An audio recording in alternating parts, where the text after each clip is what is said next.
I have already sent you $500,000 in your bank account. I'll send the remaining half if you successfully make your mission right. And that is to unalive Matt Guerrero. Sambit ng kliyente ni Keira na si Mr. Faustino. Copy that. Tugon ni Keira. Please do it as soon as possible. Hindi na pwedeng patagalin pa. Dahil habang tumatagal, mas lalo siya nagiging malaking banta sa ating lahat. Yes, sir. Nothing to worry about that anymore. Gagawin ko ang trabaho ko ng malinis at maayos. I'll update you from time to time. Sa ngayon, mag-iisip muna ako ng plano. That's good. Nag-expect ako na maayos mo magagawa ang utos ko. I hope you do your job like your mom. Yes, sir. Nautal si Keira nang marinig mula sa lalaki ang kanyang ina. Okay, I'll drop the call. Remember what I said. Hindi sa tinatakot kita. Pero sa oras na hindi mo magawa ang trabaho mo, ikaw ang ipapapatay ko. Understood? Opo, naintindihan ko. Wala nang narinig pa si Keira sa kabilang linya. Pinatay na ni Mr. Faustino ang tawag pagkatapos marinig ang sagot niya. Bumundol ang matinding kaba sa dibdib niya dahil sa mga sinabi nito. Ilang taon pa lang siya sa mundo ng assassination, pero hindi maikakailang. Marami na siyang napatay na tao. Hindi lang basta tao kundi malalaking tao na itinuturing ng mga kliyente niyang masasamang tao o malaking banta. Hindi siya basta-basta pumapatay. Kailangan niya muna ng isang malaking rason kung bakit kailangan niyang burahin ang isang tao sa mundong ibabaw. Tumulad siya sa kanyang ina na isa ring assassin. Pero ilang taon na rin mula na mawala ito matapos tumanggap na isang malaking misyon sa labas ng bansa. Hindi niya alam kung ano nangyari sa kanyang ina at hindi hinala ng lahat na patay na ito. Dahil sumabog ang sinasakyang yate ng taong dapat papatayin ng mommy niya, inisip na lang nila na kasama ito sa nasawi. Kahit walang nakitang katawan, malawak ang tubig dagat, alam nilang imposible na itong mahanap. Napatitig na lang si Keira sa picture nila sa gilid ng kanyang computer. Alam ko, kung nasan ka man, hindi mo magugustuhang tinahak ko rin ang landas mo. But I needed to do this. Kailangan ko mabuhay. Kaya ginamit ko ang mga tinuro mo sa akin. Pero sana masaya ka pa rin. Kasi pinipilit ko mabuhay at magpatuloy kahit wala ka na. Malungkot at mahina niyang bulong sa larawan. Agad niyang binawi ang kanyang emosyon. Kailangan niya pang pag-aralan ang taong pinapapatay sa kanya ng kanyang kliyente. Nag-browse siya sa internet tungkol kay Matt Guerrero. Lumabas ang lahat ng kailangan niyang malaman tungkol sa lalaking iyon. Sa tulong ng isang mas malawak na access, na halos karamihan sa mga tao ay hindi pa alam. Habang tinitignan niya ang mga artikulo, napakunot ang noo niya. Si Matt Guerrero, walang matinong background. Hindi nila alam kung saan to nanggaling. Bigla na lang itong sumulpot. Nagpatuloy siya sa paghahalongkat ng mga impormasyon. May mga balitang nasangkot si Matt sa ilang malalaking iskandalo. Corrupt government deals, international arms smuggling, at maging sa mga Black Ops mission na hindi dapat nalalaman ng publiko. Mas lumalim pa ang paghahanap niya. At doon siya natigilan sa isang classified report. Naka-encrypt ang ilang detalye. Pero dahil sa access niya nagawa niyang buksan ang ilan sa mga restricted files. Nagulat siya na makita ang isang malinaw na litrato nito. Theo? Mahina at gulat niyang bulong habang tinititigan ito. Kamukha ni Matt ang kanyang first love na matagal na umalis ng bansa at di nagparamdam. College sila noon nang makilala niya ito. Dahil parehas sila ng kinukuhang kurso. Nagkagusto siya dito at alam niyang nahulog din ang loob ng lalaki sa kanya. Kaso nagulat na lang siya nang bigla itong umalis at hindi na muli nagpakita pa. Hindi, baka nagkakamali lang ako. Theo was too nice to enter this kind of work. At mahina din siya. Pangungumbinsi ni Keira sa sarili Tinitigan niya panahusto ang litrato nito. Matikas ang pangangatawan. Malayo sa katawan ni Theo noon, napatpatin. Ngunit habang pinagmamasdan niya ang mukha ni Matt sa screen, hindi niya maiwasang makita ang malaking pagkakahawig nito kay Theo. Mas matikas na ngayon si Matt. Mas malapad ang balikat. Mas defined ang panga. At halatang sanay sa brutal na laban. Pero ang mga mata nito, yun ang hindi nagbago. Parehong-pareho. Noon, si Theo ang lalaking laging may masayang titig. Laging puno ng pangarap. Pero ang nasa harapan niya ngayon, ang lalaking kilala bilang Matt Guerrero, ay may matang madilim at tila may tinatago. Napakagatlabi si Keira. Hindi. Imposible talaga. Mahina si Theo. Hindi kanya kaya makipaglaban eh. Kahit sa maliliit na away nun, matalino siya. Oo, pero sa pisikal na aspeto, wala siyang kahit anong pagkakahawig sa lalaking to. Ipinagpatuloy niya lang ang pag-aaral sa lalaki hanggang sa matunto niya ang hideout nito. Ang opisina nito, nagbabalat kayo bilang isang abandonadong commercial building. Inaral niya ang lahat ng dapat niyang gawin at magiging plano niya. Nang matapos, tinawagan niya agad ang pinsan niyang si Shane na tinitrain niya rin upang maging katulad niya. Shane, I need you here in my house. Pakibilisan mo. May mission tayo. I will give you 10% of my rate. Agad niyang sabi, Okay, I'll be there. Inaantok pang sabi ng pinsan niya mula sa kabilang linya. Sa loob ng kanyang kwarto, nakaupo pa rin si Keira sa harap ng kanyang computer. Sa tabi niya si Shane, nakasalukuyang naglilinis ng combat knife gamit ang piraso ng basahan. Alright, this is the plan. Sabi ni Keira, hindi inaalis ang tingin sa screen. Lumapit si Shane, itinukod ang siko sa mesa. Bukas ng gabi, papasok ako sa hideout ni Matt Guerrero. The problem is, masyadong maraming tao. Malapit sa kinatatayuan ng building niya. Maaaring makakita sa akin. Bago ko pa siya, ma-execute. Sounds risky. Sabi ni Shane, exactly. Kaya kailangan ko ng distraction. Ikaw ang bahala sa perimeter. Mag-create ka ng commotion, whatever it is, para mabawasan ang mata sa paligid. Napangisi si Shane habang hinihilang dahan-dahan ang basahan sa matalim na kutsilyo. Gusto mo ng distraction? I can make it big. Huwag masyadong malaki. Ayoko maging headline to kinabukasan. Kailangan lang nating ma-divert ang security ni Matt sa ibang direksyon. Tumango ang pinsan niya. Got it. Ilang tao nasa loob? 5, confirm. 2 sa main entrance, 2 sa hallway, 1 sa rooftop. Pero may rotation sila. Hindi ko pa sure kung ilang oras ang pagitan na shift. Pwede ako mag-set ng alarm. Car alarm to be exact. A few blocks away. Enough para mapalayo yung focus nila. Ano oras tayo gagalaw? Tingin mo. 11:45 p.m. That's when the rotation is at its weak. Are you sure about this? Based sa information, mukhang di basta-basta si Matt. Of course. Hindi ako tatagal sa trabahong ito kung hindi. Sagot ni Keira. Umagalpak ng tawa si Shane. Pero agad din itong nagseryoso. Pero ate, let's be real. If this guy is as dangerous as the report says, baka may mga surprise security measure siya. Hindi kaya masyado mabilis ang plano to? Napaisip si Keira.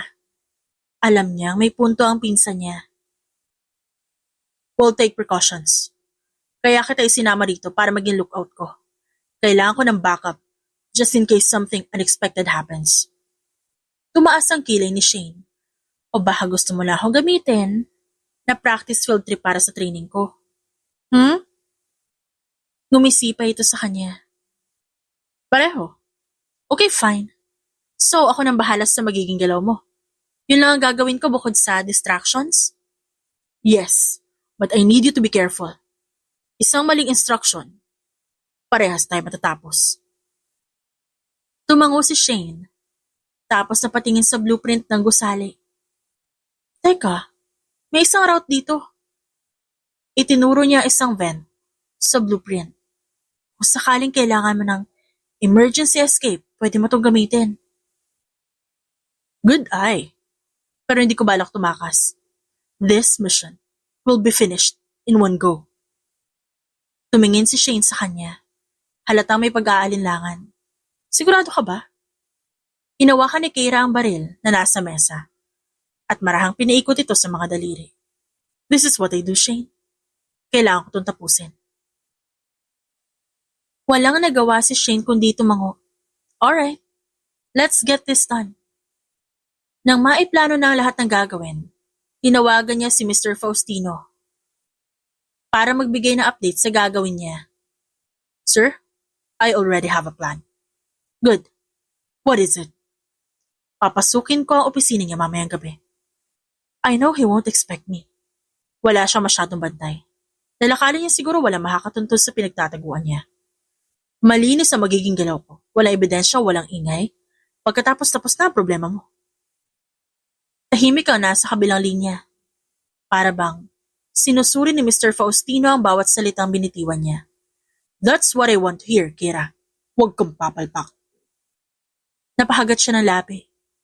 Alam niyang walang espasyo para sa pagkakamali. Never. Sagot niya bago ibaba ang tawag.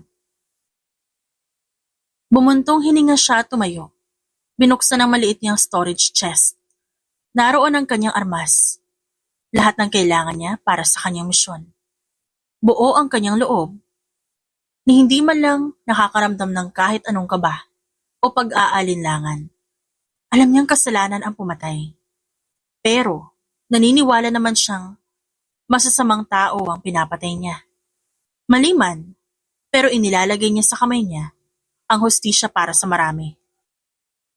Mula sa rooftop na isang gusali, tanaw ni Keira ang abandonadong commercial building kung saan nagtatago si Matt Guerrero. Tahimik ang paligid, pero hindi ibig sabihin walang panganib. All black ang suot niya, isang fitted tactical suit na may mga bulsa para sa kanyang mga armas. May combat knife sa kanang hita, 2 silenced pistol sa magkabilang bewang, at smoke pellets sa loob ng kanyang gloves. Nakasuot siya ng black mask na natatakpan ng kalahati ng mukha niya. Sapat na para hindi siya makilala. Para siyang modernong ninja, handang kumilos sa anino ng gabi. Shane, are you in position? Bulong niya sa comms. Copy, ate. Sagot ng pinsan niya sa kabilang rooftop. Nakaposisyon bilang lookout. Distract them. It's already time. On it.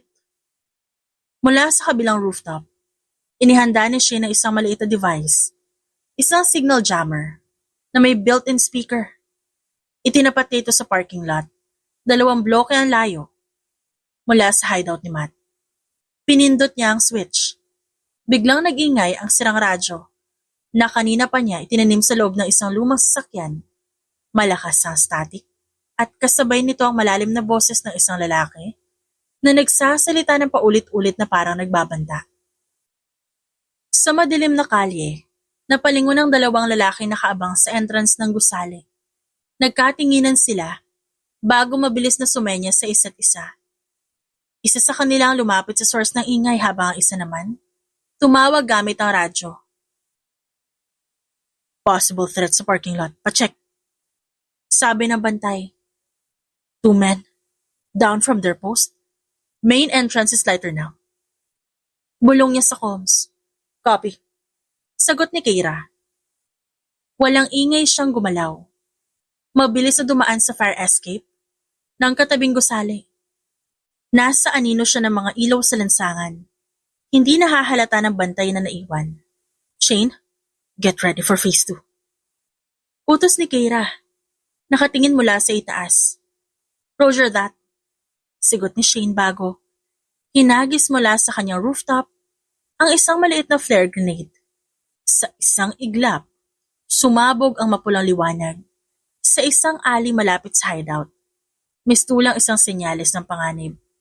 Nagkagulo ang mga tao sa paligid. Nagpuntahan sa direksyon kung saan may sumabog. Nawala na ang mga matang maaaring makakita sa kanya. Time to move. Bulong niya.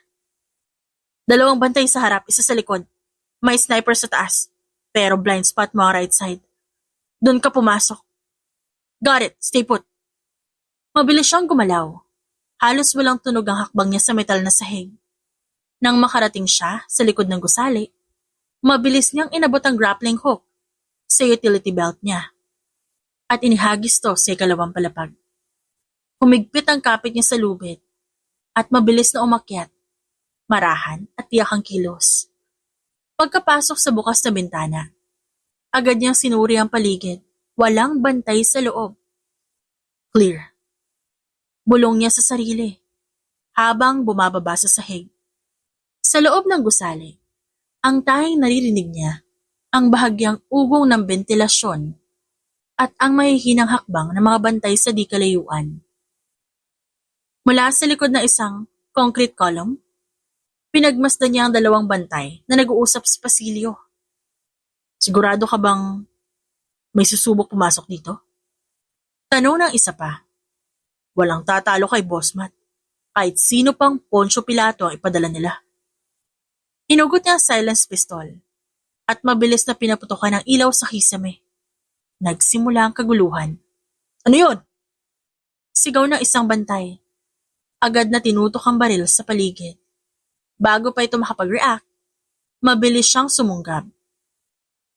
Iniwan niyang lumutang ang katawan sa area at sinipa ito sa sentido. Agad na bumagsak ang lalaki, nawala ng malay. Ang isa pang bantay, mabilis na bumunot ng baril. Hindi nito natuloy ang pagbumura. Mabilis na lumusot si Keira sa gilid at tinuhod to sa sikmura. Napaluhod ito sa sakit. At bago pa ito makasigaw, pinutok niya ang sleeping dart sa leeg nito. Agad itong natumba. Guards down. Bulong niya kay Shane. Good job. Pero may paparating na 2. Bago pa matapos si Shane ang babala, narinig ni Keira ang tunog ng nagmamadaling yabag. Hindi siya nagdalawang isip. Umikot siya sa koridor at lumundag sa isang overhead beam. Napalunok siya sa hangin habang nakabitin sa taas. Ang katawan niya nakatago sa dilim. 2 lalaki ang dumaan sa ilalim niya, parehong armado. Ano nangyari dito? May sumalakay. Alert to boss! Mabilis na bumitaw si Keira at bumagsak sa likod ng isa sa kanila. Bago pa makasigaw ang lalaki, dinakma niya ito sa leeg at sinakal gamit ang braso. Nang lumaban ito, agad niyang tinulak ang ulo nito sa dingding at bumagsak. Ang natitirang bantay bumunot ng baril, pero nahuli na ito. Tinuhod niya ito sa dibdib at sinipa sa tuhod. At bago pa ito makabangon, sinuntok niya sa panga, kaya nawalan to ng malay. Another 2 guards down. Sabi niya sa comms, You're insane, ate. Sabi ni Shane pero halatang impresto. Napangisi na lang si Keira. Papasok na ako sa opisina niya. Mabilis siyang gumalaw. Tahimik na naglakad papunta sa dulo ng pasilyo kung saan naroon ang opisina ni Matt Guerrero. Tumingin siya sa paligid. Walang security cameras. Bagay na ipinagtaka naman niya. 2 lang ang nasa isip niya. Sobrang tiwala ito sa mga tao. May tinatago itong ibang surveillance system. Bago siya makarating sa pinto, biglang bumukas ito. Isang lalaki na lumabas. May hawak na rifle at mukhang patungo sa direksyon niya. Agad siyang umatras sa lilim ng hallway. Pinigilan ng sariling huminga. HQ, we have a situation. Narinig niya sabi ng bantay sa radyo. May nangyayari sa first floor. Checking the area now. Lumayo ang bantay. Nagmamadaling bumaba sa hagdan. Ayun ang naging cue niya. Dahan-dahan siyang lumapit sa pinto. At sinubukang buksan to pero nakalock. Mabilis siyang naglabas ng lockpicking tools. Sinimula ng trabaho. Ilang segundo lang, isang bahagyang click ang narinig niya. Bumukas ito. Mabilis siyang pumasok at sinara ang pinto sa likod niya. May isa pang pinto sa gawing kanan. Pero Ang mas nakatawag ng pansin niya ay ang mga monitor sa dingding. Live surveillance footage. May mga hidden camera sa buong gusali. At sa isa sa mga screen, nakatutok mismo sa hallway kung saan siya dumaan. Patay na! Bago siya makagalaw, biglang bumukas sa isa pang secret panel sa gilid ng silid. 6 na lalaki ang lumabas. Lahat armado. Trap na! Anak ng putya! Ano nangyayari dyan, ate? Kinakabahang tanong ni Shane. Sandali lang, Shane. Mabilis lang to. Drop your weapon. Malamig na sabi ng isang lalaki. Mukhang leader ng grupo. Ngayon na! Nagtaas ng kamay si Kira. Pero hindi para sumuko. Isa itong distraction. Bago pa nila ma-process ang susunod na galaw niya, bumagsak siya sa sahig at nagpagulong-gulong. Sabay bunot ng 2 silenced pistol. Pinaputok niya ito. 2 agad ang natamaan bago pa sila makapaputok. Tumilapon ang kanilang katawan sa gilid. Got shots fired! Sigaw na isang bantay. Nag-slide si Kira sa sahig. Umiwas sa bala at hinagisa na smoke pellet ang gitna ng silid. Nagkaroon ng saglit na blackout. Now the real fight begins. Natutuwang saad ni Kira, excited pa sa mga nangyayari. Narinig niya nagpapanik ang natitirang bantay. Nasaan siya? Wala akong makita! Sigaw ng isa. Mabilis niyang inikutan ng isang bantay at sinaksak ito ng combat knife sa tagiliran. Tinakpan ang bibig nito bago bumagsak sa sahig. 3 na lang ang natitira. Mabilis siyang lumundag sa ibabaw ng mesa. Gamit ang momentum, sinipa ang isa sa muka. Umikot ito sa ere at bumagsak. Basag ang ilong at walang malay. 2 na lang. May naramdaman siyang paggalaw sa kaliwa. Kaya agad siyang sumalampak sa sahig. Muntik nang tamaan ng bala ang ulo niya. Nag-slide siya paharap. Iniiwasan ang sunod-sunod na putok. At sa isang iglap, pinutok niya ang silenced pistol sa natitirang 2 lalaki. Bumagsak ang katawan nila sa sahig. Walang mga malay. Pero sinigurado niyang humihinga pa rin. Hindi naman siya binayaran para pumatay ng iba. Tanging si Matt Guerrero lang ang dapat niyang trabahuhin. 6 down. Now where are you, Matt? Natuon ang titig niya sa pinto sa kanan. Nagtungo siya rito at dahan-dahan niyang binuksan ang pinto. Malamig ang silid at sa gitna nito nakaupo si Matt Guerrero sa kanyang swivel chair. Nakataas ang isa niyang paa sa mesa. Tila hindi apektado sa kaguluhan sa labas. Ngunit kita niya sa bahagyang tensyon ng panga nito na hindi nito inaasahan ang pagpasok niya. Itinuon niya ang hawak niyang baril dito. Pero halos maibaba niya rin yon. Dahil sa matinding gulat. Nanginig ang kamay niya. Nagtagpo ang kanilang mga mata. Parehas na nagulat na magkatinginan. Kira? Nauutal na sabi ni Matt at napaayos na upo. Nanigas ang katawan niya. Ang boses na yon. Ilang taon man na nagdaan at tumipas. Kilalang kilala niya pa rin to. Mas lumalim, mas mabigat, pero pamilyar. Hindi maisara ni Kira ang nakabuka niyang bibig, pero binalik niya ang composure. Binawi niya agad ang kanyang ekspresyon. Kalaban ang nasa harap niya. Any last words, Mr. Matt Guerrero? Matapang na sabi ni Kira, habang matigas na tinututok muli ang baril, direkta sa ulo nito. Hindi pa rin natitinag si Matt. Nananatiling. Gulat ang kanyang tingin kay Kira. Habang tumatagal, lalong lumalakas ang kabog ng dibdib ng babae. Habang mas natititigan niya ang lalaki na matagal, napailing si Matt. Come on, Kira. I know you're not dumb. Pero sige, if your job is to kill me, then shoot me.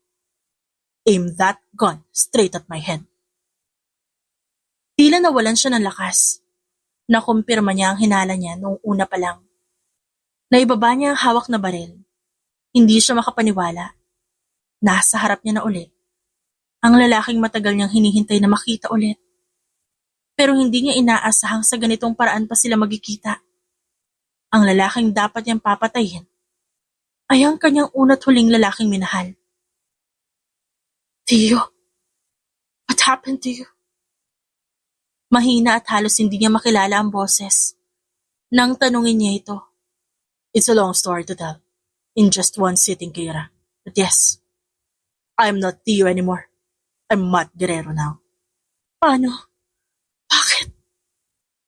Kita niya ang pag-aalangan sa mukha ni Matt. Bumuntong hininga ito ng malalim. You won't understand. Hindi ko ginusto ang trabahong to, Kira, pero kailangan ko itong gawin. Iintindihin ko. Theo o Matt. O kung sino ka man talaga ngayon. Iintindihin ko. Tulad kung paano kita inintindi noon. Tulad din kung paano kita naintindihan na hindi ka man lang nagpaalam sa akin bago ka mawala. Lahat yun. Pinilit kong intindihin. Kahit hindi ko maisiksik sa utak ko kung bakit. Ba't di mo man lang nagawang magsabi sa akin, ha? Ha? We had a thing before? I understand your frustrations, Keira. Pero mahabang kwento. Hindi ko rin alam kung makukuha mo ba talaga maintindihan. It is very complicated. I don't want this. Pero naipit na ako. Hindi ako ang tunay na kalaban dito. Isa lang akong front. Delikadong sabihin to. Pero may mas malaking tao sa likod ko. Hawak lang nila ako. So maniwala ka man o hindi. Napaupo si Keira sa upuan sa kanyang tabi. Nasabunutan niya na lang ang sariling buhok. Gusto niyang umiyak. Lalo pa. At bumabaha sa utak niya ang sandamakmak na memorya kasama ang lalaki na sa harapan niya. Ibang-iba na ito ngayon. Sobrang layo na sa lalaki na kilala niya noon. Hindi na nga ito si Theo. Ito na si Matt. Then tell me, bakit mo sila sinusunod? Kaya kong umupo dito magdamag, maintindihan ka lang mula sa umpisa hanggang dulo. Masyado magulo, Keira. Gawin mo na lang kung anong pinunta mo dito. Gusto ko na matapos ang paghihirap ko. Siguro ito na rin ang solusyon sa lahat. Kailangan ko na mamatay. Don't give me that option now, Matt. Hindi yan ang nasa isip ko ngayon. Handa ako makinig. Gusto ko malaman ang mga rason mo. Nakatitig lang ito sa kanya. Napilit niyang nilalabanan. Matagal bago ito nakapagdesisyon. Muling nagpakawala ito ng malalim na hininga. I was abducted, Keira. Kami ng mga magulang ko. You know, they're serving the government. Napasinghap si Keira, pero nanatili siyang tahimik. Hindi siya sigurado kung kaya niyang tanggapin ang bigat ng bawat salitang binibitiwan ni Matt. It was 7 years ago. Akala namin, isa lang yung normal na gabi. Nasa sasakyan kami. Pauwi galing sa isang charity event ng pamilya. Then suddenly, isang van ang sumulpot sa likod namin. Hindi ko alam kung paano nangyari, but within seconds, may sumabog sa gilid ng kotse namin. Nagising na lang ako, nahagapos na sa isang warehouse. Napakuyom ng kamao si Keira. Hindi niya napigilang maramdaman ng panibagong sakit para sa taong minsan niyang minahal. Kami ng mga magulang ko. Hindi namin alam kung sino kumuha sa amin. Pero maya-maya, pumasok ang isang lalaki na kaitim. Mukhang mayaman. Pero alam ko agad na hindi siya mabuting tao. Pinaglaruan niya kami. Pinilit ang mga magulang ko umamin sa mga bagay na wala naman silang alam. He wanted power, Keira. He wanted influence. At nagkataon ang pamilya ko ang pinakamalaking hadlang sa mga plano niya. My father was an honest politician. Too honest for his own good. Kaya ang ginawa nila, tinorture ng mga yon ang ama ko. Pinahirapan siya sa harap ko. Inilubog sa tubig, sinaktan. Pero hindi pa rin bumigay ang daddy ko. Lalong humigpit ang hawak ni Keira sa kanyang baril. Pilit niyang isinusuksok sa utak niya ang mga narinig. Ang mga magulang ni Matt. O ni Theo. Na minsan na rin siya itinuring na parang sariling anak. Pinahirapan. Then, they turned to my mother. Isang bala sa binti, isa sa kamay. Hindi ko kinaya. I begged them to stop. Sinabi kong gagawin ko ang kahit ano, Keira. Basta wag lang silang patayin. Pinunasan ni Matt ang kanyang noo. Tila sinusubukang alisin ang bigat ng ala-alang bumabalot sa kanya. So they made me an offer. Magiging puppet nila ako. O papatay nila ang mga magulang ko. No second chances. No hesitations. I had no choice. That's why. Bulong ni Keira. Nagsisimula ng mabuo ang larawan sa isip niya. Yes, that's why I disappeared. Hindi ako basta nawala para lang takasan ka. I was taken. I was forced into this world. I had to learn their ways. I had to become one of them. Para lang may chance ako mabuhay at makahanap ng paraan para iligtas sila. Pero nagmagtagal, I realized walang gaanong paraan. There's nothing to do anymore. Hindi ko sila mailigtas. Ang paraan lang para manatili silang humihinga habang buhay ay maging sunod-sunuran ako. They keep them locked away somewhere. They show me videos every now and then, proving they're still alive. A twisted way of reminding that they still own me. Hindi alam ni Keira kung paano tatanggapin ang katotohanan iyon. Ang lalaking kilala niya noon, ang lalaking minahal niya, ay ginamit at sinira ng mas makapangyarihang mga kamay. Bakit di ka lumaban? I tried, Keira. I tried so many times. But every time I did, may kaparusahang kapalit. Either pinaparusahan nila ang parents ko o may ibang dinadamay na tao. Hanggang sa natutunan ko sumunod na lang. Hanggang sa tuluyan na ako maging si Matt Guerrero. Kailangan ko magpalit ng katauhan. Dahil hindi naman ganito si Theo. Hindi masamang tao si Theo. Tumingin siya kay Keira. Ang mga mata niya puno ng pagod at sakit. Pero pagod na ako, Keira. Di ko na kaya ang paghihirap ko. Kung sino man nagpadala sa'yo dito, sundin mo na lang ang utos niya. Gusto ko na matapos ang lahat ng to. Umiling si Keira. Mabagal pero sigurado. Habang nakatitig ng diretso sa lalaki. No. No, Matt. I came here thinking you were the mastermind behind everything. But now I see you're just a victim here. I'm not gonna kill you. Hindi ako susunod sa utos. Keira, kung di mo ako papatayin at malalaman niya na nag-utos sa'yo, malalaman nilang hindi mo tinapos ang trabaho mo. Magbabayad ka kung di ka susunod. Hindi na to tungkol sa trabaho ko, man. Tungkol na to sa'yo. Hindi kita kayang patayin. Hindi kita papatayin. Tutulungan kita. Tutulungan ko kayo ng mga magulang mo. Justice must be served and we will find a way. What? Ano ba sinasabi mo, Keira? Hindi biro ang mga to. Hindi to laro. Isang laro ang lahat ng to, man. Parang isang chess. Pero gagawa tayo ng paraan para manalo. Ipapakita natin sa kanila kung ano ang isang tunay na laro. At tatalunin natin silang lahat. Let's play and win this game together. I'll take them down. Nasisiraan ka ng bayan. Hindi yan ganun kadali. You heard me. You said yourself, may mas malalaking tao sa likod nito. Kung totoo yun, then I was hired by the wrong person. Hindi ikaw ang dapat kong patayin kundi sila. Keira, you're insane. So are you. Kaya dapat magkasundo tayong dalawa. You don't understand, Keira. Hindi ito simpleng sindikato lang. These people, they have power behind everything. They have power and all of the necessities beyond what you can imagine. May hawak silang politiko, military, kahit ang media. The moment we move against them, we become dead men walking. Then let's make sure we walk faster than them. You're really willing to risk everything for this? Tanong ni Matt. Kung ito ang paraan para mailigtas kita. Kung ito ang paraan para mapatumbay yung mga tao at mga demonyong nasa likod nito, I will do it. Napayoko si Matt at kalaunan tumango. Marahang nagangat ng tingin at pinagmasdan si Keira. Thank you. Binigyan mo ako ng lakas ng loob ngayon na lumaban. Yes. At ibabalik ko yung Theo na nakilala ko noon.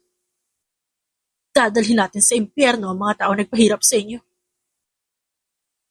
Ate Kira, nandiyan ka pa ba? Malapit na matapos ang gabi, kailangan mo na lumabas dyan bago magliwanag. Dinig niya nagsalita si Shane sa comms. May mga tao pa ba dyan sa labas? Ihanda mo ang sasakyan, lalabas na ako. Magtatanim ako ng bomba dito sa loob. Sa oras na makasakay ka sa kotse. At sa oras na dumating ko. Mabilis mong paandarin paalis. Pasasabugin ko itong building na to. Copy that. I'm on my way. Nagkatinginan sina Kira at Matt. Hindi na sila nagpalitan ng kung anong salita. Mabilis sila nagkasundo. Sabay silang umalis sa lugar. Wala nang binalikan pa. Pagpasok nilang dalawa sa kotse, gulat na gulat si Shane sa nakita. Oh my gosh! What's the meaning of this, ate? Bakit di mo siya pinatay? Naging hysterical na saad nito. Just shut up and drive, Shane. It's my first love. Hindi natin siya papatayin. Ililigtas natin siya. Bibilisan mo yung pagpapatakbo, hihilayin ko yung buhok mo. What do you want? Okay. Bilisan mo na, pipindutin ko na tong timer. Sa oras na sumabog ang building, palalabasin ko kay Mr. Faustino.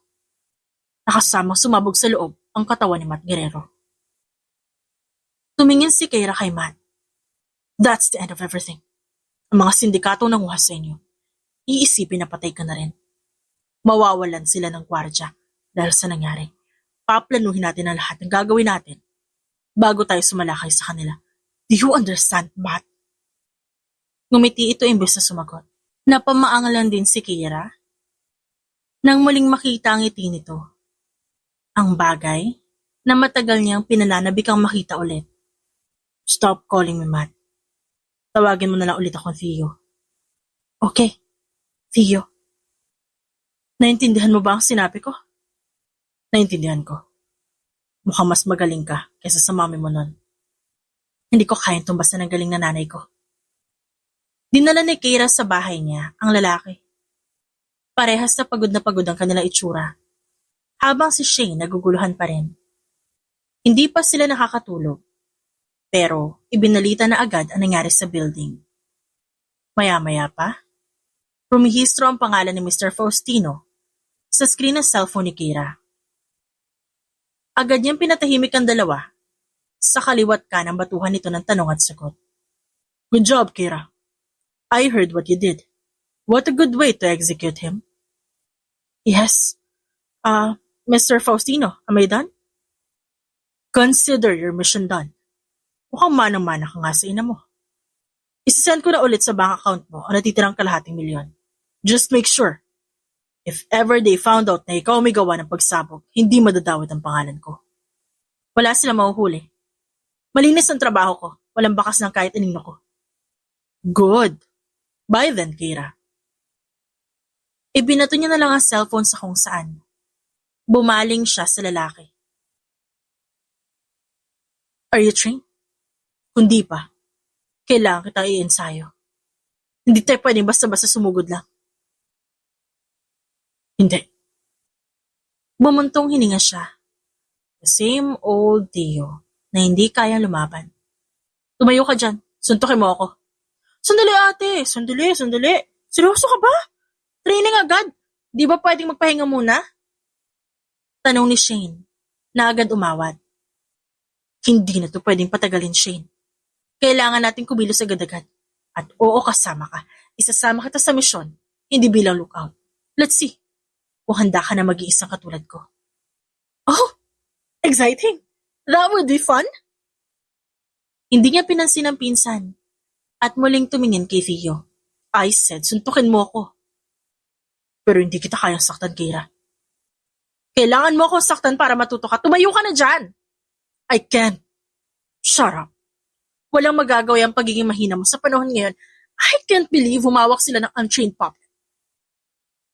Mga may tagas sa utak. Come on, punch me, Theo. Nagdadalawang isip man si Theo. Sinuntok niya nga si Kira pero mahina lang ito.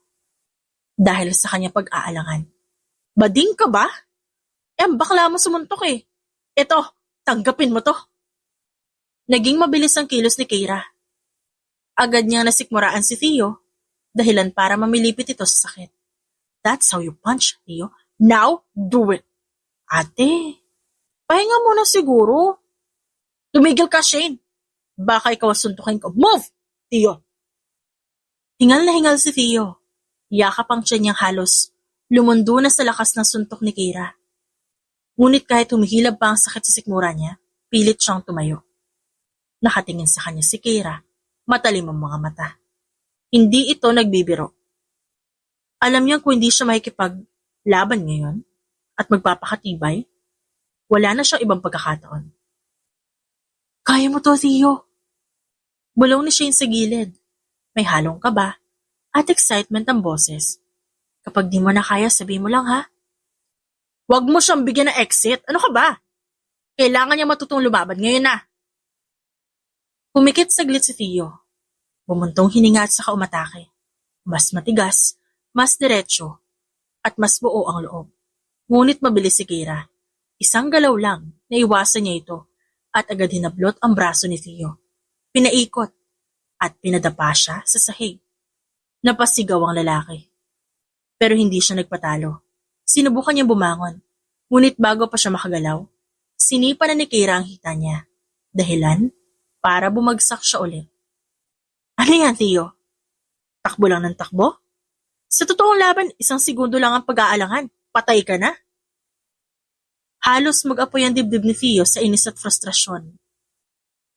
Kaya naman, hindi na siya nag-isip. Bumangon siya, sinubukang gamitin ang bilis ng kilos niya, at umatake ulit. Isang suntok na may tunay na intensyong tamaan si Keira. Ngunit parang naglaho ito sa harapan niya. At bago pa siya makapag-react, nakalapat na isang matigas na kamao sa kanyang dibdib. Sapat para mapaluhod siya sa sahig. Ang bilis mo. Hingal niyang sabi, yakap ang dibdib. At ikaw, mas mabagal pa sa uod. Pero at least di ka na puro pag-aatubili. Bigyan mo naman ng chance, ate. Sabat ni Shane. Nag-improve naman kahit papano, diba? Pinagmas ni Keira si Theo. Hinihingal ito, pawis na pawis pero hindi sumusuko. Pwede na, pero hindi sapat yan para mabuhay sa mundong papasukin natin. Kailangan mo pang mas tumibay. Nagkatinginan sina Shane at Theo. Di ba pwedeng break time muna? No. Dahil sa susunod, hindi na lang suntukan ang haharapin mo. Nagkaroon ng bigat ang hangin sa paligid nila. Alam nilang hindi ito laro na lang. Hindi na ito simpleng pagsasanay lang. Sa lalong madaling panahon, makakalaban nila ang tunay ng mga halimaw. Sa sumunod na mga araw, walang tigil ang pagsasanay nila Theo. Sinimulan ni Keira ang paghubog sa lalaki, mula sa wastong pagsuntok hanggang sa paghawak ng baril. Hindi ito madali. Maraming beses siyang nadapa. Maraming beses siyang natamaan ni Keira, pero hindi siya sumuko. Nagsimula ang umaga nila sa isang hand-to-hand combat. Huwag kang mag-overextend. Saway ni Keira, tinatapik ang braso ni Theo. Kapag masyado ka nagbigay ng pubang, madali kang kontra-atakihin yan. Napatingin si Theo sa kamay nito. Nakaalalay pa rin sa kanyang mainit na braso. Napansin din ito ni Keira, kaya agad niyang binawi ang kamay at bumalik sa dating postura. Isa pa. Sabi nito na parang wala nangyari, ngunit bahagyang naiilang. Loosen up, Keira. Nagbago ka na. Hindi na ikaw yung Keira na kilala ko noon. This is Keira version 2.0. Mas malakas, mas matapang. Tiyo sa panahon ngayon, talo lang mahina. Kaya ikaw, kung gusto mo iligtas yung mga magulang mo, magseryoso ka. Wala namang masama na magpakita ng kahinaan minsan. Tsaka, I just want to see the old you again. Hindi naman ibig sabihin na mahina ka. Pansamantala, ibabalik ka na sa dati. But the old Keira was totally weak sa lahat, Theo. Even emotionally. Why? Nasaktan ka ba nung sobra nung nawala ako bigla? Seryosong tanong ni Theo. Hindi. Really? Kasi ako, nasaktan ako. Iniisip ko yung mararamdaman mo nung bigla na lang ako nawala. Believe me, Kira, I loved you. Loved? Past tense. Sarkastikong natawa si Kira. Doesn't matter now. Bumalik na tayo sa pag-iensayo. Tila nawala ng gana si Kira sa huling narinig mula kay Theo. Minahal lang siya nito. Hindi na siya mahal. Napaisip naman siya kung bakit tila nagkaroon ng butas ang kanyang puso dahil doon. Hindi niya gaanong napagtuunan ng pansin ang pagtuturo sa lalaki. Nawalan siya ng guard sa sarili. Kinabukasan, ang paghawak naman ng baril ang tinuro niya dito. Nakabawi na siya. Pinanatili niya ang malamig na personalidad sa harap nito. Sigurado ka bang kailangan natin to? Tanong ni Theo. Hawak-hawak ang Glock na inabot ni Kira. Wala tayong laban kung puro suntok, tadyak at sipa lang ang gagawin natin. Sagot niya at itinutok ang sariling baril sa target board sa harapan. Kung gusto mo silang labanan, kailangan mo matutong gumamit ng armas nila. Mula sa likod niya, lumapit si Theo. Bahagyang idinikit ang katawan upang maayos na mahawakan ang baril. Hindi niya inaasahan ang paglapit nito. Kaya bahagyang bumilis ang tibok ng puso niya. Ganito ba?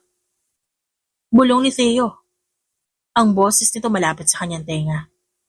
Sa halip na sumagot, mabilis na hinawakan ni Kira ang kanyang kamay at inayos ang pagkakapwesto ng daliri sa gatilyo. Saglit sila nagkatitigan. Shoot? Sabi ni Kira, mahina at pabulong. Pumutok ang baril, tumama ang bala sa target. Hindi ito perpekto, pero sapat para ipakita na natuto si Theo.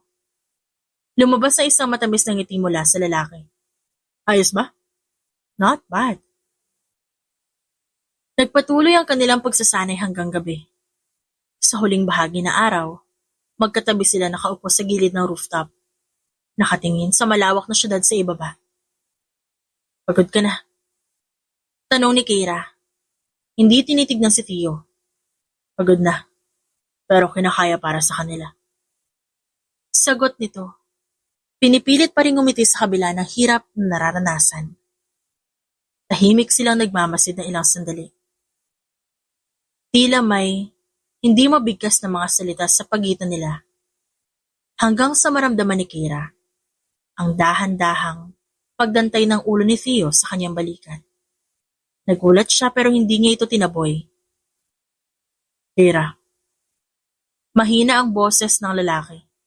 Halos pabulong na. Salamat. Sa unang pagkakataon, mula nang muling mag-cross ang landas nila, hindi lang pagsasanay o laban ang laman ng isip ni Kira. Napatingin siya kay Theo at marahang bumuntong hininga. Tulog ka na, maaga pa tayo bukas. Hindi na sumagot si Theo, pero nanatili ang ulo nito sa kanyang balikan. Sana, pwede tayong bumalik sa dati. Nung una tayo nagkakilala. Sana pwedeng baguhin ang nakaraan. Yung hindi nila kami makukuha. At di kita iiwan.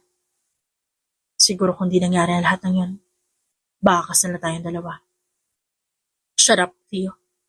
Nangyari na ang mga nangyari. I'm serious, Kira.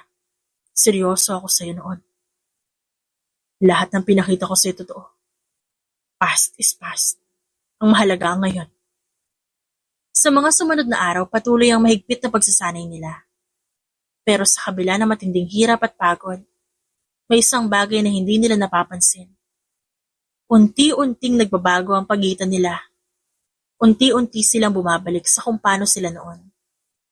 Isang hapon habang tinuturuan ni Kira si Theo kung paano gumamit ng kutsilyo sa labanan, hindi niya maiwasang mapansin kung gaano ito naging mas determinado.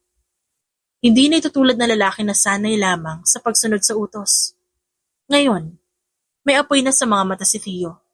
Ganito, sabi ni Kira, pumwesto sa likod ng lalaki upang itama ang hawak nito sa patalim. Hinawakan niya ang kamay nito, maingat na ginagabayan ng kilos.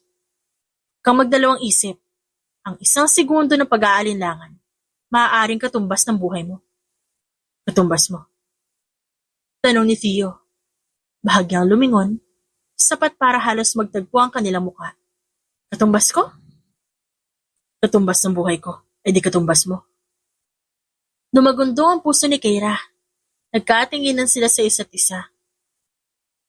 Nanatili silang ganon sa loob ng ilang segundo. Ang hininga nila ay halos maghalo. Hindi alam ni Keira kung bakit biglang bumilis ang tibok ng kanyang puso. Tumigil ka nga. Mabilis niyang sabi. Binawi ang kamay at tumalikod. Seryoso to? Alam ko. Sagot ni Theo. Hindi pa rin inaalis ng tingin sa kanya. Seryoso din ako.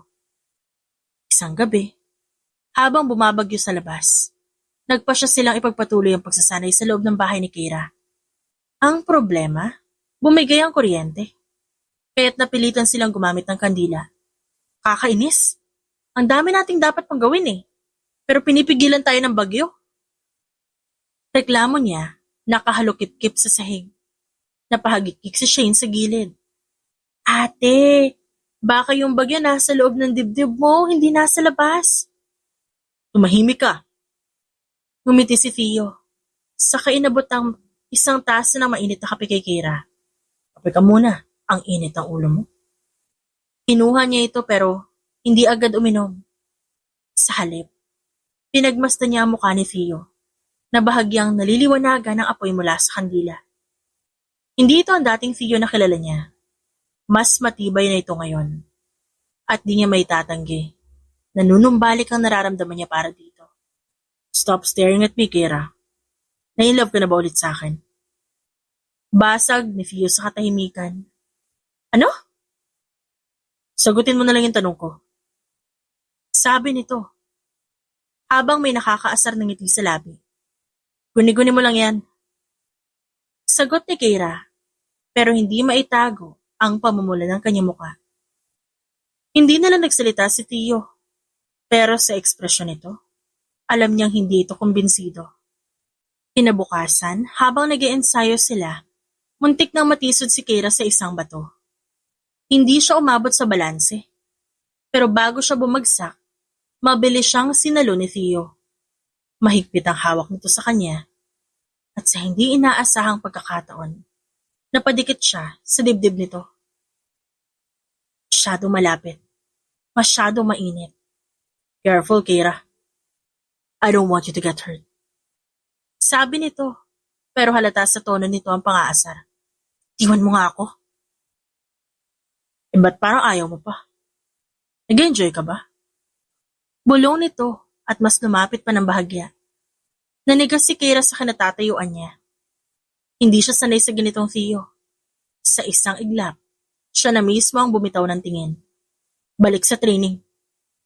Sabi niya, kahit na alam niyang hindi na siya makapag-focus tulad kanina. Si Theo naman nakangiti. Tila natutuwa sa nangyayari. At sa kabila ng lahat, hindi may tatanggan ni Keira. Hindi niya ito iniwasan dahil ayaw niya. Iniwasan niya ito dahil natatakot siyang mahulog ulit. Sa araw ng kanilang pahinga, tulala si Keira. Ang daming bagay na pumapasok sa isip niya. Naaalala niya ang lahat sa kanila noon ni Theo. Bumalik ang isang matamis na memorya nila noon. Valentine's Day noon. At may ginanap na party sa kanilang universidad. Marahan silang sumasayaw sa isang malamyos na tugtog sa background. Nakasabit ang mga kamay ni Keira sa batok ni Theo. Nakatitig sila sa isa't isa. Tila walang ibang tao sa paligid bukod sa kanilang dalawa. I want you to be my forever Valentine's Day, Keira. Matamis na bulong ni Theo. Forever? Hanggang sa pagtanda natin? Hanggang sa mamuti ang buhok natin at lagutan na ako na hininga. Ikaw lang ang gusto ko makasama na mag-celebrate ng araw ng mga puso. Ano pang plano mo para sa ating dalawa, Theo? My plan? I want to be successful first, without depending on anyone, kahit sa mga magulang ko. Gusto kong patunayan sa mami mo na kaya kitang bigyan ng magandang buhay. Kapag naging successful na ako, papakasalan na kita. Kasal agad? Hindi ka pa nga naniligaw sa akin. Hindi pa ba panliligaw tong ginagawa ko? Okay, let's say nanliligaw ka nga. Sure ka bang sasagutin kita? Kahit habang buhay pa ako manligaw sa'yo, makuha ko lang matamis mong oo. Kidding aside, I love you, Theo. Ikaw lang ang gusto ko makasama sa lahat. I love you more, Kira. Till the end of my life. Tumulo ang isang hindi inaasahang luha mula kay Kira na maalala yon. Tunay at totoo ang pinagsamahan nila ni Theo. Hindi yon matutumbasan ng kahit anong alaala. Hindi rin matutumbasan ang mga pinaramdam ni Theo sa kanya noon ng kahit sinong lalaki. Are you okay, Kira? Biglang dumating si Theo. Mabilis niyang pinahid ang luhang lumandas sa kanyang muka. Umayos siya ng upo at lumingon kay Theo na may nananansyang tingin sa kanya. Yes. Bakit gising ka na? Masyado pa maaga. You need to regain energy. Kailangan mo na mahabang pahinga. I'm alright. Ayos ka lang ba? Oo, ayos lang. Di mo kailangan mag-alala sa akin. Then why are you crying? Ano iniisip mo? Tumingin ng diretso si Kira sa lalaki. Ang maamon nitong muka naghihintay ng kasagutan mula sa kanya. At wala na rason para itago kung anong bumabagabag sa kanya. Gusto niya ring malinawan. I just remembered what we had. Ang saya natin nun, no? Ano kaya kung di nangyari ang lahat ng yun sa'yo? Sa tingin mo ba, masaya pa rin tayo ngayon? Tayo pa rin kaya magkasama? Seryoso si Theo. So narinig na tanong mula sa kanya. Pagkaraan na ilang sandali, bumuntong hininga ito. Oo, sa tingin ko tayo pa rin. Because I am serious with my promises. Seryoso ako sa mga sinabi ko sa'yo noon. At hanggang ngayon, pinanghahawakan ko yung lahat. Walang araw na hindi ko pinagdasal na matapos ng paghihirap ko. Kasi bukod sa gusto ko makita ang mga magulang ko, hinahanap-hanap ko ng puso ko, Kira. Araw-araw kitang naiisip. Pero ang sabi mo, minahal mo na lang ako. Minahal. That means that love ended. Magulo ang sitwasyon natin ngayon. Hindi dapat tayo nagpapadalos-dalos sa nararamdaman natin. Natatakot akong pangunahan tayo ng emosyon. I lied. Kira, mahal pa rin kita. Hindi yun nagbago noon pa man. Sinserong sabi ni Theo at inabot ang kanyang kamay at nilagay sa kandungan nito. Lahat ng pinangako ko sa'yo, totoo yun at nakatatak pa rin sa isip ko. Lahat? Wala ka nakalimutan? Even my promise to marry you when I become successful. I am not yet successful, Kira. Lahat ng meron ngayon, hindi sa akin. Kaya hindi ko matutupad ang pangako ko sa'yo. Sa ngayon. But this is my promise now na pwede mong panghawakan dahil tutuparin ko. Kapag natapos lahat ng to, kapag secured na lahat sa atin, ibabalik ko ang dating tayo. Tutuparin ko lahat na ipinangako ko sa'yo noon. Promise? Promise. Itinaas ni Theo ang kanyang pinky finger. Handang selyuhan ang pinangako kay Kira. Nanginginig namang inabot ni Kira ang kanya, habang tumutulo ang luha. Naglak ang kanilang daliri at pagkatapos, hinila siya ni Theo para sa isang mahigpit na yakap. I love you, Kira. Till the end of my life. Hindi siya sumagot. Hinayaan niyang maramdaman ang init ng katawan ng lalaki. Kahit hindi siya sumagot, alam niya sa kanyang sarili kung anong tugon niya dito. Sa mga sumunod na araw, hindi na lang training ang inatupag nila. Inisa-isa nila ang plano. Paano sila makakalapit sa secluded island kung nasa na magulang ni Theo? Paano nila malalaman ang eksaktong lokasyon ng mga magulang ni Theo? Paano sila lalabas ng buhay? Sa loob ng lumang warehouse, nakalatag sa harapan nila ang mapa ng isla.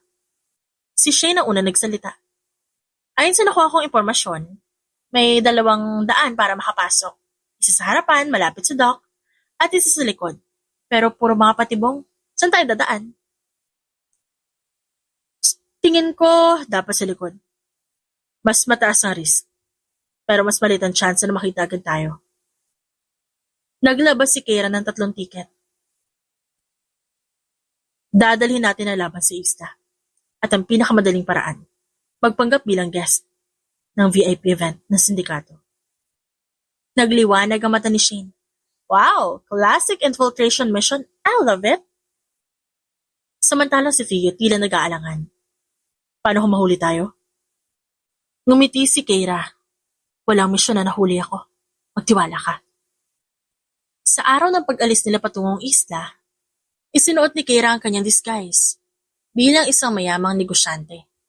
Si Shane naman nagpanggap bilang alalay at si Theo bilang isang bagong miyembro ng sindikato na ipinakilala ng isang peking contact.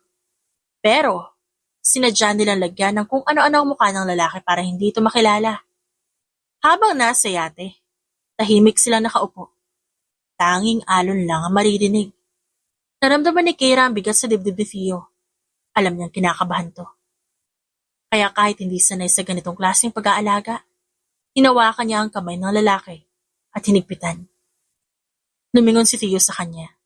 Bahagya pang nagulat. Malalagpasan natin to. Para sa kanila. Para sa atin. Bulong niya. Isang tingin pa lang sapat nang iparamdam ni Keira kay Theo na hindi siya nag-iisa. Na hindi siya mahina. Na hindi niya kailangan matakot. Huminga ng malalim si Theo. Let's end this. Dumating sila sa isla sakay ng pribadong yate. Kasama ang iba pang VIP guest ng sindikato. Sa unang tingin isa itong paraiso, puting buhangin, malakristal na tubig, at isang marangyang resort. Pero alam nilang, sa ilalim ng kagandahang iyon, isang impyerno ang naghihintay. Habang bumababa sila sa yate, lumapit ang isang lalaki na halatang pinuno ng seguridad. Matangkad, maskulado, at may peklat sa kanang mata. Mga pangalan niyo? Malamig na tanong nito. Ana Reyes. Sagot ni Keira. Nagpanggap bilang isang arms dealer mula sa South America. This is my bodyguard, Shane, at ang bago kong inirekomendang supplier. Saglit na tinitigan ng lalaki si Theo. Bago ha. Sino nag-refer sa'yo? Kahit kinakabahan, hindi nagpakita ng alinlangan si Theo. Si Navarro. Sagot niya gamit ang pangalang inihandaan nila. Sige, pero tandaan niyo, walang kalokohan sa isla. Kapag may ginawa kayo mali, pupulutin kayo sa dagat. Klaro. Sagot ni Keira. Habang papasok sa resort, sinulya pa ni Shane si Keira. Buti hindi tayo nabuking. Handa mo yung baril mo. Bulong ni Keira. Malapit na totoong laban. Sa loob ng ilang oras, nagkunwaring kasali sa selebrasyon. Sina Keira, Theo at Shane. Umiwas sila sa labis na pakikisalamuha at pasimpleng inaral ang paligid. Mula sa ikalawang palapag, natanaw ni Shane na isang istruktura na parang underground bunker sa dulo ng isla. Mukhang yun ang target natin. Bulong niya sa comms. Tama. Nasa loob niyan ang mga magulang ni Theo. Nagsimula silang gumalaw. Pumunta sila sa likuran ng resort. Sa isang bahagi kung saan kakaunti ang bantay. Sa loob ng suot nilang damit, tinago nila ang kanilang armas. Mga pistol, kutsilyo at granada. Pero bago pa sila makarating sa pasukan ng bunker, isang bantay ang biglang lumitaw. Anong ginagawa niyo dito? Tanong nito, inilabas ang baril. Mabilis na gumalaw si Keira. Isang matalim na suntok sa lalamunan ang nagpatahimik sa bantay. Kasabay ng pagbagsak nito sa lupa. Keira! Ate! Wala man lang warning? Wala tayong oras para sa warning. Sakto namang may 3 bantay pang papalapit. Napansin sila. Alarm! Isang bala mula sa baril ni Theo ang tumamas sa noo ng lalaki bago pa nito mapindot ang alarm. Kasabay nun, 2 sunod-sunod na putok mula kay Shane ang nagpabagsak sa 2 pa. Clear! Ani Shane. Pero hindi magtatagal bago nila makita ang mga bangkay. Then we move! Utos ni Keira. Dumiretso sila sa pinto ng bunker. Ginamit ni Shane na nakuha nilang access card. mula sa isang patay na bantay. Nagbukas ang pinto. Pero hindi nila inasahan ang sumunod na nangyari. Pagpasok nila, isang malakas na alarma ang tumunog. Ah! Shit! May tripwire! Sigaw ni Shane. Mula sa dilim, naglabasan ng dose-dose ng armadong lalaki. Nagpapalitan ng putok ang magkabilang panig. Humubli si Akira sa isang konkretong poste habang walang tigil ang pag-atake ng mga tauhan ng sindikato. Ang dami nila! Sigaw ni Theo habang nagpapaputok. Wala tayong choice, kailangan natin lumaban! Nasa gitna sila ng matinding bakbakan nang isang bala ang tumama kay Theo sa braso. Napaungol ito sa sakit. Mabilis siyang hinilan ni Keira papunta sa likod ng isang lamesa. Tama ka, Theo. Kaya mo pa ba? Huwag mo ako alalahanin. Tapusin na natin to. Dumukot si Keira na isang flashbang mula sa kanyang vest. Takpan yung mga mata nyo. Ngayon! Inagis niya ito. Isang nakakasilaw na liwanag ang sumabog sa paligid. Dahilan para mabulag ang mga kalaban. Sinamantala nito ang pagpapaputok ng sunod-sunod. Isa-isang bumagsak ang mga tauhan ng sindikato. Hindi na sila nag-aksaya. Nagtungo sila sa dulo ng pasilyo, kung saan naroon ang isang malaking bakal na pinto. Hawak ko na ang code. Sabi ni Shane. Mabilis na itinipa ang numero. Dahan-dahang bumukas ang pinto. Sa loob ng madilim na kwarto, naroon ang 2 taong matagal na hinahanap ni Theo. May mga sugat sa katawan, ngunit buhay. Mahinang tinawag ng kanyang ina ang kanyang pangalan. Agad na lumapit si Theo. Nanginginig ang mga kamay habang inaalis ang tali ng kanyang ina at ama. Ma, pa. Mahigpit silang nagyakapan. Walang salitang kailangan sabihin. Pero wala pa sila 1 minuto sa kwartong yun nang biglang tumunog ang isang alarma. May paparating na reinforcements. Saad ni Shane. Hawak ni Keira ang baril. Nakahanda para sa huling laban. Lumaban sila hanggang sa huling bala. Ang tunog ng alarma ay sumabog sa buong pasilidad, kasabay ng papalapit na yabag ng dose-dose ng kalaban. Wala nang atrasan. Shane, nasa na extraction team mo? Sigaw ni Keira habang nagpapalit ng bala. 2 minutes pa! Sagot ni Shane sabay putok sa isang lalaking pilit tumulusob. Dumating ang reinforcements, mga armado. May dalang malalakas na assault rifles. Agad silang pinaputukan. Mabilis na kumilos si Keira. Gumulong sa gilid upang maiwasan ang bala. Saka pinaputukan ng 2 kalaban sa harap. Cover me! Sigaw ni Theo. Tumakbo siya palapit sa kanyang mga magulang. Pilit silang inaalalayan palabas. Kahit sugatan. Nanatiling matatag ang kanyang ama. Nakita ni Keira ang isang lalaki sa likod ni Theo. Bit-bit ang shotgun. Theo! Dapa! Mabilis siyang sumunod. Isang putok mula sa sniper rifle ni Shane. Ang dumurog sa bungo ng lalaki. Got your back! Sigaw nito mula sa taas. Hawak ang sniper rifle na inagaw nito mula sa isang patay na bantay. Patuloy ang putukan. 2, 3, 4 pang kalaban ang bumagsak. Ngunit dumarami pa ang parating. Hindi tayo matatapos dito. Sigaw ni Keira. Napansin niyang halos wala na siyang bala. Mabilis niyang hinugot ang isang granada, hinila ang pin. Hinagis sa isang grupo ng kalaban. Nagkalasog-lasog ang katawan ng mga ito. Pero hindi pa rin tapos ang laban. Shane, any update? May barko akong pinadeploy sa kabilang dulo ng isla. Kailangan natin makarating doon. Agad nilang binasag ang isang bintana. Tumalon palabas ng pasilidad. Dire-diretso silang tumakbo sa gubat na bumabalot sa isla. Sa likod nila, isang grupo ng kalaban na humahabol. Paano tayo dadaan? Tanong ni Theo. Napansin nila na may bangkang pandagat ang kalaban at puno ito ng armadong lalaki. Tiwala lang! Sagot ni Shane. Sabay bunot na isang remote detonator. Pinindot niya ito. Isang napakalakas na pagsabog ang yumanig sa paligid. Anong ginawa mo? Nilagyan ko ng bomba yung fuel station kanina. Konting distraction para sa pagtakas natin. Nakangiting saad ni Shane. Habang abala ang mga kalaban sa malaking pagsabog. Sinamantala nila ang pagkakataon. Sumakay sila sa isang speedboat na itinago ni Shane sa likod ng mga bato. Habang tinutulungan ni Theo ang kanyang magulang na sumakay, bumalik ang mga kalaban at nagsimulang magpaputok. Isang bala ang dumaan sa tagiliran ni Kira. Dumugo ang kanyang balikat. Napasigaw si Theo. Mabilis siyang sinalo bago matumba. "Don't worry about me, I'm fine." Pinilit niyang bumangon. Ngunit ramdam niyang lumalabaw ang kanyang paningin. "Sige na Theo, ikaw na magpatakbo!" Sigaw ni Shane. Sabay, sagot ng putok sa mga humahabol sa kanila. Mabilis na pinaandar ni Theo ang speedboat. Umalis sila sa dalampasigan.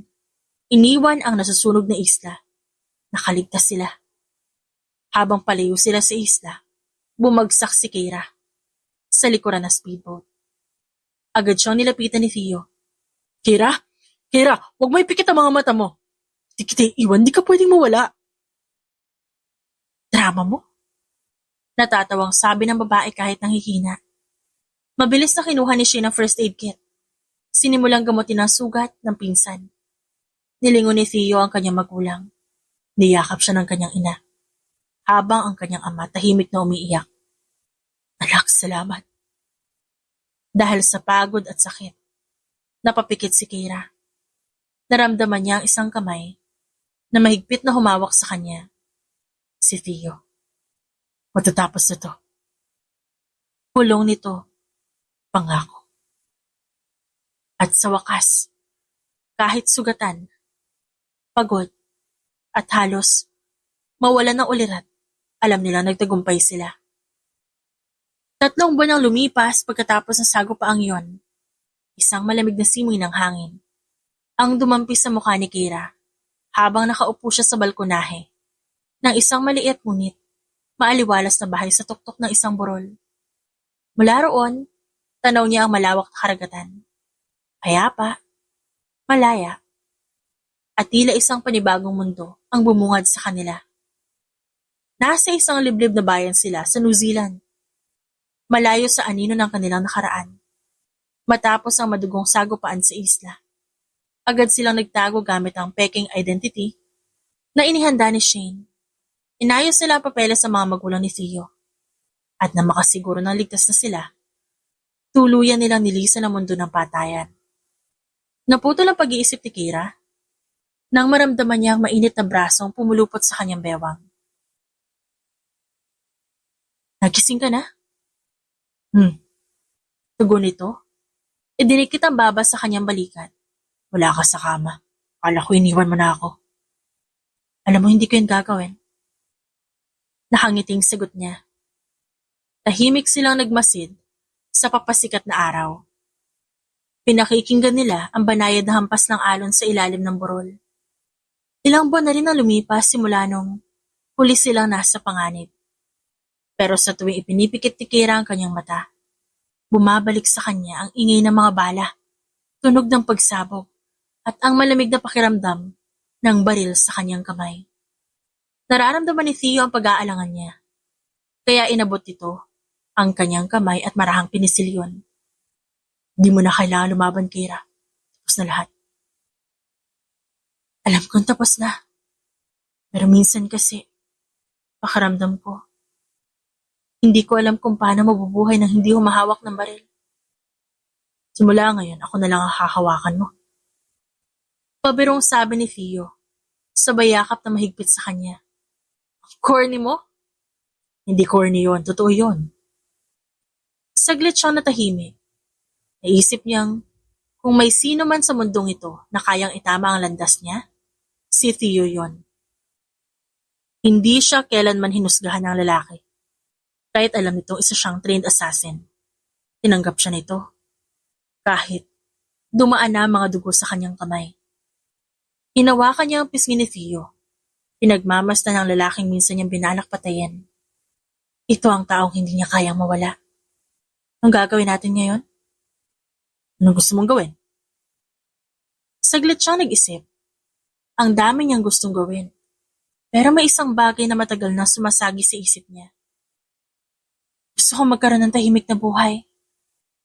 Yung walang habulan, walang patayan, walang misyon. Di mo na kailangan gustuhin yan. Kasi nandito na. Ibibigay ko yan sa'yo. Sa loob ng bahay, maririnig ang mahihinang tinig ng magulang ni Theo. Nag-aalmusal ang mga ito.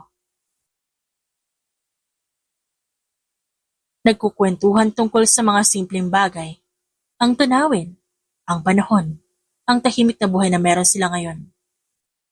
Para kay Theo ito ang pangarap niya, na akala niya hindi niya na matutupad pa. Pero ngayon nandito na siya, kasama si Kira, ang mga magulang niya, at isang hinaharap na malaya sa dugo at gulo. Sa ilalim ng liwanag ng umaga, hinarap ni Theo si Kira at tinignan to sa mga mata. Alam kong hindi tayo pangkaraniwang magkasintahan, pero gusto kita makasama habang buhay. Kira, makakasalan mo ba ako? Hindi siya makapagsalita.